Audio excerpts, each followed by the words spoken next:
No sleep over here. No sleep over here. We've got one day down, another one to go. Now, there was no doubt about the top pick, but last night was still packed with memorable moments. Now, in case you missed it, here is a beautiful refresher.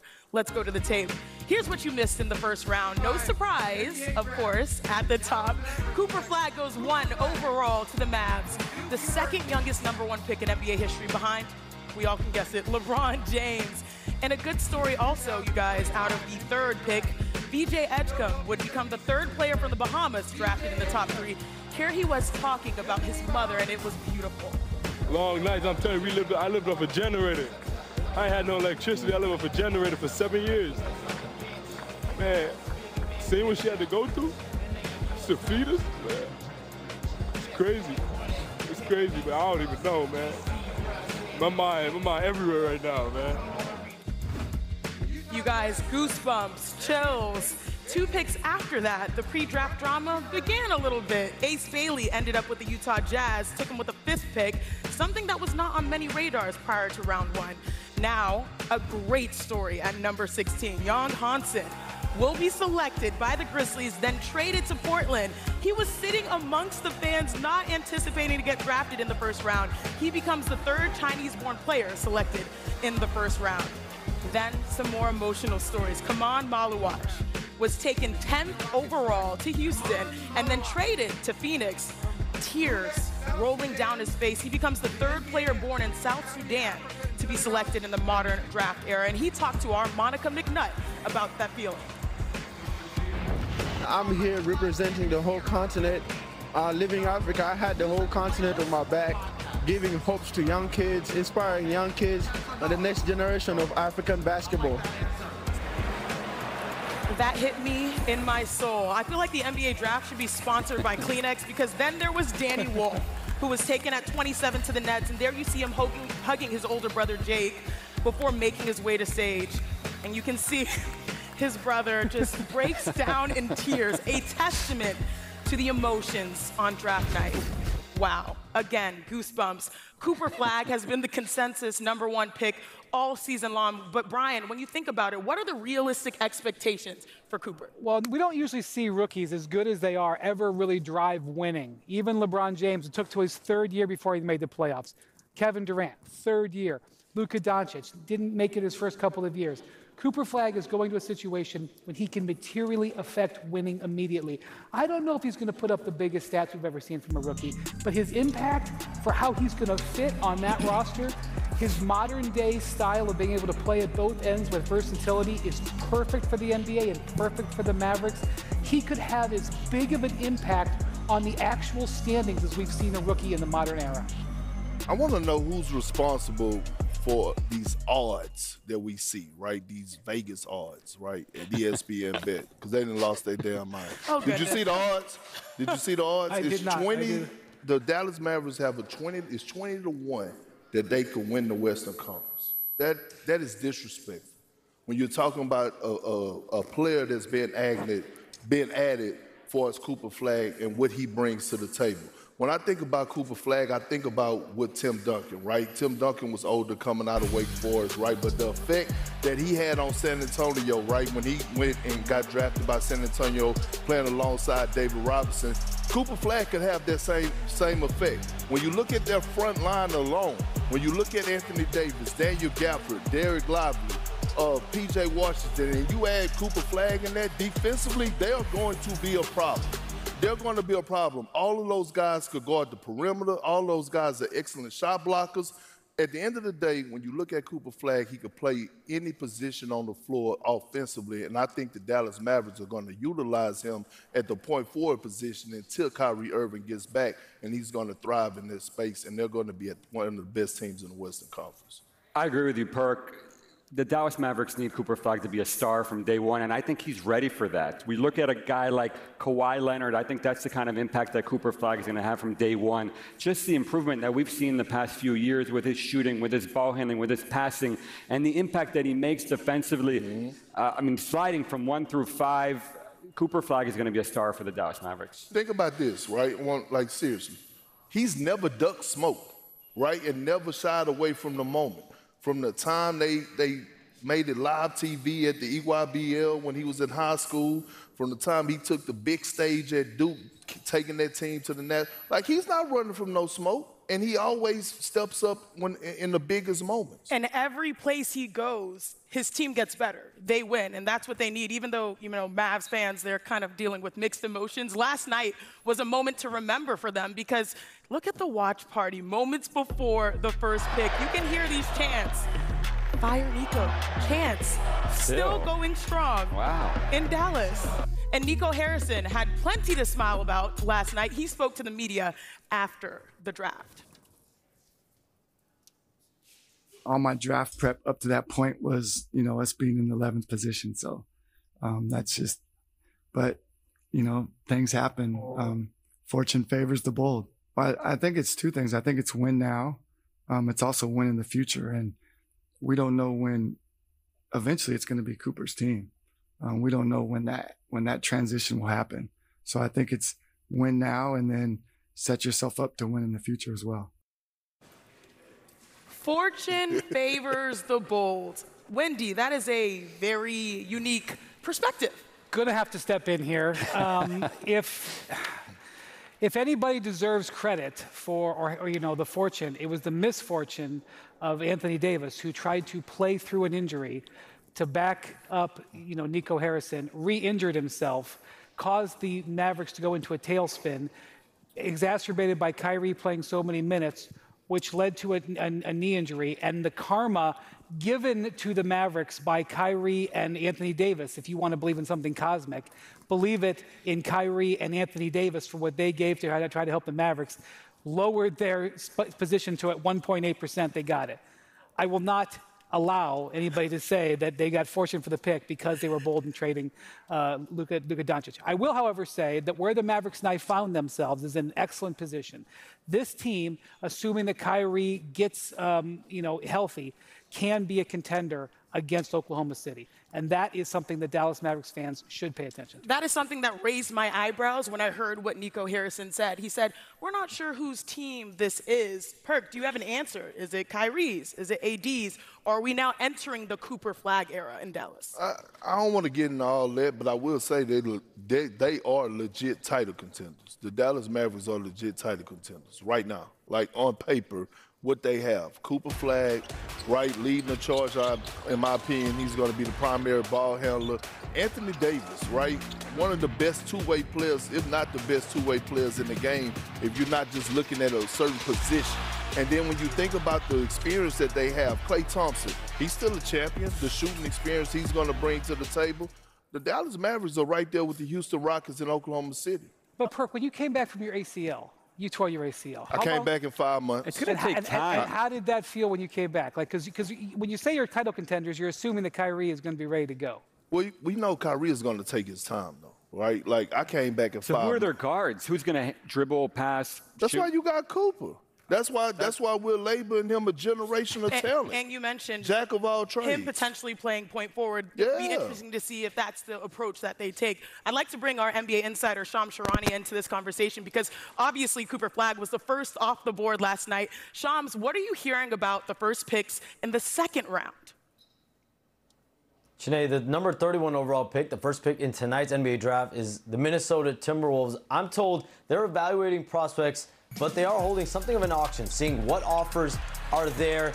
They've already gotten a few calls with interest, some offers on their board, and so they're going to be listening to offers, seeing can we get further assets for those for the number 31 overall pick. So they're going to have some options to sit from. Elsewhere, the Los Angeles Lakers have moved up 10 slots from 55 to 45 in a trade with the Bulls for 55 in cash consideration. So the Lakers will be picking at number 45 now.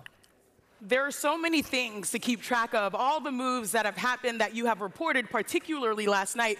Is there a team that you feel like was the day one winner?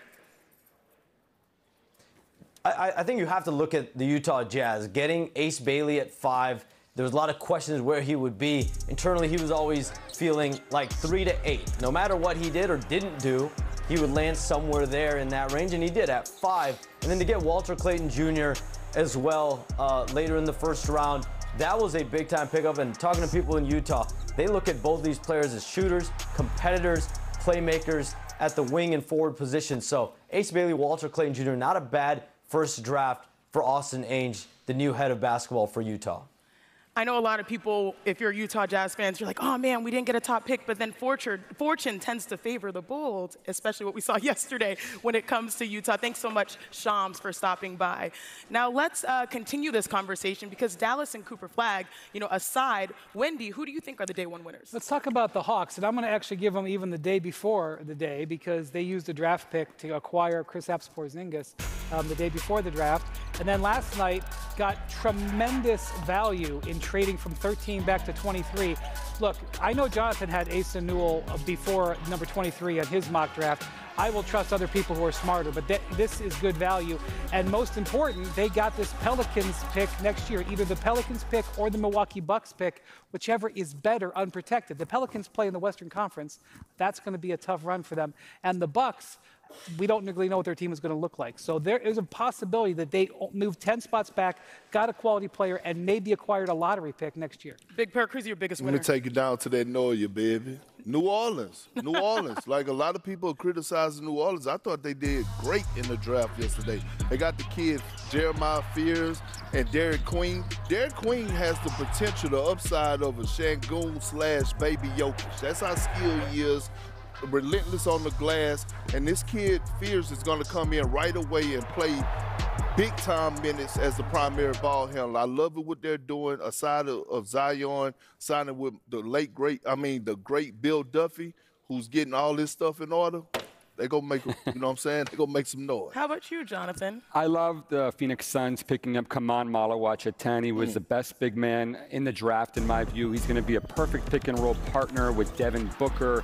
He's going to anchor their defense. He's going to bring intensity nonstop on both ends of the floor with his rebounding ability. And I believe in Kaman Malawach as a basketball player and also as a human being. He's somebody that I would love to have in my organization. For them to get him at 10 is an absolute steal. It is a steal, but I am scratching my head because now you also have Mark Williams there, so you have a number of centers. My biggest winner, as many as you can get. Yeah, I don't mind it. I love bigs. I was a big myself. but guys, my biggest winner had to be Jeremiah Fears' outfit. Gucci down to the ground. Gucci down to the ground, a chain. That was my biggest winner. Now, still to come on NBA Today, the drama started with the third pick. Don't miss what Daryl Morey is saying about why the Sixers went with DJ Edgecombe and how he fits alongside a star core that's still chasing answers. Plus, he made it clear Utah wasn't high on his list. So why did the Jazz draft Ace Bailey anyway? What they saw in the explosive prospect and why they think this pick could still pay off. A loaded roster, and one of his new teammates reached out to him with a big surprise. Check this out. Oh, what's good? Hey, I play for the Spurs too. My name's Vic. Yes, sir. I know who you is. My name's Dylan. I just got drafted to the Spurs. I think I'm your teammate now.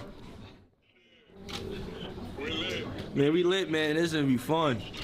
Yeah. Now we gonna watch this shit, man. For sure. For sure. Appreciate it. See you later. You should celebrate tonight. I got you, man. You gonna work a little for the summer league. Yep. Real quick. In and out. Rest a little bit, and we gonna back. And then we gonna get back to work, man. Yeah. For sure, man. I'm gonna catch you later. Appreciate it. Yeah. Welcome, man. Enjoy. Appreciate it, my dog. Yes, sir. It is. Ooh. Okay, so Wemby introducing himself to Dylan Harper is hilarious. Wendy, how intriguing is a roster of Harper, Wemby, D. Fox, and Stephon Castle? Well, look, Brian Wright, their general manager, said last night in the modern era of basketball, you don't have to worry about positions. And that's, I know it's something they have to sell a little bit because they got a bunch of guards. But when you have Victor Wembanyama who can play all over the court, it makes everything a little bit easier. They've definitely going to have to figure out exactly how he's going to fit into that array of guards that they have. But his talent is undeniable. And when you've got the second pick in the draft, it means you need talent. They took the most talented player in front of them. And clearly they already have some chemistry. Over in Phoenix, the Suns made size a point of emphasis, adding Duke's Kaman Malawach and trading for Hornets big man Mark Williams. Perk, what is your reaction to the new-look Suns front court? I actually love it. They've been trying to search and find a center, right? And now you have two young athletic centers that can protect the rim, also lob threats at the basket. And guess what? it's great to have healthy competition in the locker room. Iron sharpens iron. So I actually love the moves that they made last night. Now to the reigning champs, the Thunder. They selected Thomas Sorber 15th out of Georgetown. Bobby, what did the Thunder get with him? Well, this is more of a value pick. Sorber broke his foot in February. He is still rehabbing from that injury. Similar to Nikola Topic a year ago, we probably won't see Sorber till the regular season in training camp. Now off to Salt Lake City, the Jazz. They swung for the fences and drafted Rutgers star Ace Bailey with the 5th pick. It was a surprise to many, including Ace, as it wasn't his preferred landing spot. Awkward. Here's Ace Bailey after the draft. It's a blessing. I mean, to look at me smiling hard right now because I know the hard work, the sacrifices, the blood, the sweat, the tears, not just from me, but my family put into this. So to look at me and just smiling at me right now. So I'm just blessed to be here. Had you had any idea they had any interest in you? No idea. Perk mentioned the odds. Tons of dreams came to fruition last night, and while some were significant, this one's actually interesting. According to ESPN Bet Sportsbook, Cooper Flagg has the shortest odds to win Rookie of the Year, followed by Ace Bailey. We welcome Bobby Marks to the show. Now, there was a lot of pre-draft noise surrounding Ace Bailey, but no one can deny his talent. Starting with you, Wendy, how is he fitting in with the Utah Jazz? Look, the Jazz have a bottom 3 roster. Arguably, and I don't want to offend anybody, they probably have the weakest talent-wise roster in the Western Conference. They cannot mess around with who wants to be there. They have got to take the most talented player, get him in there because they need to lift it up. The same reason they moved up to draft Walter Clayton Jr. They need talent on that roster. They have gotten really unlucky in the lottery where they have not moved up. They have moved back. They have to get talent. They took the most talented player. I think it is the absolute right thing to do. And if you have any fallout that he may be upset, you worry about it after you get him in your program. Well, I think the cue is from Austin Ainge, the new president of basketball operations, when he said, we're not tanking. Right, this is full steam ahead. And when you look at the Western Conference, this is an arms race as far as how you're going to get better. For Utah, how you get better is through the draft. And if you think Ace Bailey is the best player on your board, despite not coming to visit, you take him and then you get him in-house. And basically, it's kind of like in-house recruiting him again. But I totally agree what Utah did. Perk, this feels like it was a little bit unconventional, but we have the Ainge family involved. What did you make of this? And when you have the Ainge family involved, they don't give a damn, right? that actually, like Ace and his camp actually ruffling the feathers, actually probably enhanced them taking them with that pick, right? When you think about Danny Ainge and his history, he loved knuckleheads. He loved a guy that's going to ruffle the feathers. He drafted me. He drafted Tony Allen. He drafted Delonte West. Like, he loved guys that have that mindset, and he don't mind it. He embraced it. But I will say this to Ace Bailey, right? He didn't want to go to the 76ers or none of those teams that would, like, limit his role. He said he didn't want to be a Reed Shepherd, right? That's from what I got from it, right? Sure. You got an opportunity right here to prove that you're a franchise guy. I believe he has the talent. When you think about it, right, he might be more, I think he's more offensively talented than Cooper Flagg is right now. I'm not saying he could do more, but when you talk about having the deeper bag offensively, being able to make tough shots, the footwork, the ball handling and things to that nature, well, here's your opportunity. The stage is set. If it's about basketball, go there and dance. Well, I mean, look who he's going to go play for. I mean, he's got one of the best young coaches in Will Hardy. Sure. Yeah. I mean, there's your, if you're wanting to recruit anything, that's what you're selling is the Will Hardy factor. Great coach, great fan base, and they have a huge need for a star in Utah. But I don't think this is the last we're going to be hearing about the Ace Bailey situation in Utah. I think there's still more to come. Wendy, what would you say the state of Utah Jazz? I know some of our producers are huge fans. What is the state? I just heard what Gavoni said, and I'm just going to sit back and wait to hear more on that. The state of the Jazz is that they're the 15th team in a 15-team conference. That's just the reality, and they're not going anywhere this year with this roster. It doesn't mean that they can't make progress. How do you dig out of a hole? One day at a time. Yesterday was a good day for them. Let's see what happens tomorrow. And maybe you don't have the luxury to be picky. You just have to take the best available. They have no luxury there, which they put themselves in this position. They tanked. They can say whatever they want. They tanked. They haven't been gotten super fortunate in the lottery. The way you get out of it is by overdrafting your position. That's what they tried to do. Can we expand this segment another minute? Yeah, I want to see what Jonathan, if we can convince Jonathan. No, I got some more I got to say, too, man. We need to come back to this. Yeah, maybe we'll touch on it. I'm going to give you 20 seconds, actually 24 seconds on the shot clock. Go. they're still going back and forth here about Ace Bailey and the situation in Utah. I think ultimately he's going to realize this is an outstanding situation for him, and he has a chance to be an all-star in Utah. Yeah, and I feel like when you get drafted, you're at a place that wants you. Sometimes that's the best course for you. You talked about Utah not having a luxury. Well, we have the luxury of having Bobby Marks. Coming up, Bobby Marks maxed out the 3 most impactful moves already made this offseason. See why KD to the Rockets is not #1 on his list. We have time to workshop this. Come on, Bobby. And we have the latest on Caitlin Clark's injury. Hear what Coach Stephanie White had to say about her superstar guard status. Plus, there's been some Hall of Fame level second-round picks, okay? But which makes Wendy's Tower of Power? Next on